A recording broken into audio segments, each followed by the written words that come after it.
प्रदेश में लोकसभा चुनाव के साथ विधानसभा में उपचुनाव होने हैं। 3 निर्दलीयों ने भी विधायक की सदस्यता से इस्तीफा दे दिया और नालागढ़ में भी उपचुनाव होने हैं।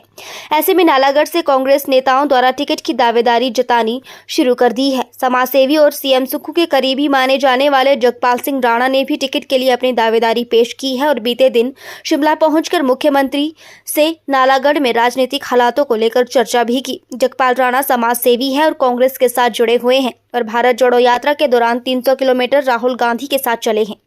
मुख्यमंत्री सुखविंदर सिंह सुक्खू के साथ भी लंबे समय से जुड़े हुए हैं।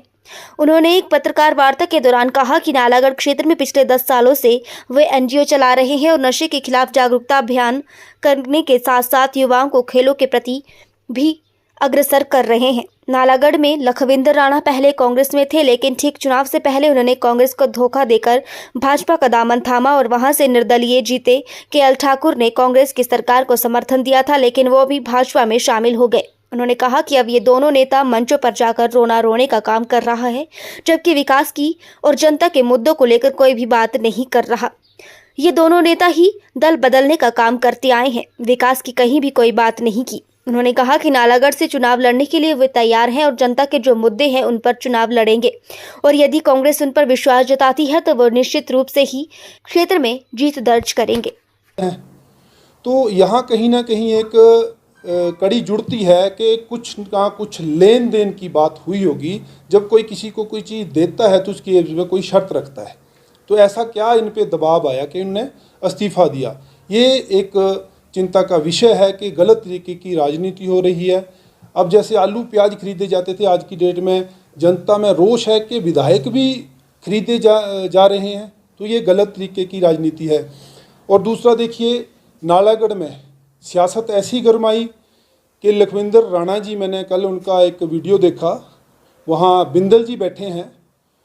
तो जब इतने बड़े लीडर बीजेपी के बैठे हों, वहाँ पे जो कांग्रेस का बीजेपी का जो वो कैंडिडेट थे वो तीसरे नंबर पे आए, उनको बहुत कम वोट पड़ी थी। वो सुक्खू जी को मतलब पिछले कांग्रेस सरकार को धोखा देकर, कांग्रेस के विधायक होने के नाते कांग्रेस पार्टी को धोखा देकर वो ठीक चुनाव से पहले बीजेपी में चले गए। तो उन्होंने भी वही कार्य किया जो आज केएल ठाकुर ने या अन्य विधायकों ने किया है। तो आज वो भी रो रहे हैं। देखिए, पहले केएल ठाकुर रो रहे थे, आज वो रो रहे हैं। तो नालागढ़ में ऐसा है, ये सिंपैथी लेने के लिए जो ये रोना धोना है, ये टिकट के चक्कर में चला हुआ है और सिंपैथी के चक्कर में ये नालागढ़ में आजकल ये चला हुआ है। जो कि जनता रो रही है अपने कार्यों को, तो जनता का रोना कोई नहीं देख रहा। ये जनता को रो के दिखा रहे हैं, जबकि नेतृत्व जो करता है उसको रोना नहीं चाहिए। अब मैं अपनी कहूँ तो मुझे तो रोना नहीं आता। मैं तो जनता के विषय को, जनता की समस्याओं को लेकर माननीय मुख्यमंत्री जी के पास आया था और माननीय मुख्यमंत्री जी ने यही कहा, जैसे ही आचार संहिता हटेगी, नालागढ़ का जितना भी जो रुके हुए कार्य हैं वो पहले से ज़्यादा रफ्तार से किए जाएंगे। देखिए, मैं पिछले 10 सालों से मैं सेवा कर रहा हूँ एनजीओ के माध्यम से महिला सशक्तिकरण पे और नशे के खिलाफ बच्चों को खेलों से जोड़ने के लिए। आज तक हमने बहुत खेलें खिलाई, मैंने पूरे स्टेट लेवल पे टूर्नामेंट करवाए, बच्चों को शपथें करवाई।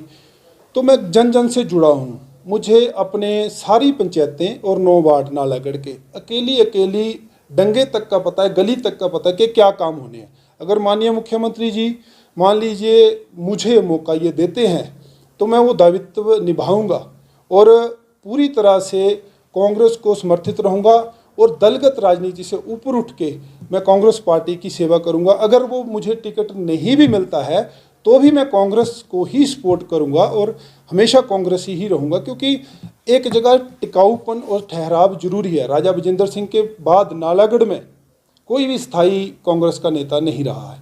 जो आया टिकट के लिए आया और चला गया, कोई आया टिकट के लिए आया, नहीं मिला तो वो आज़ाद खड़ा हो गया और फिर वही चला है, आया राम गया राम। तो मैं यही चाहूँगा कि अगर नालागढ़ से कोई नया चेहरा या मुझे मौका दिया जाता है तो हम उसकी सपोर्ट करेंगे और हमेशा कांग्रेस का साथ देंगे।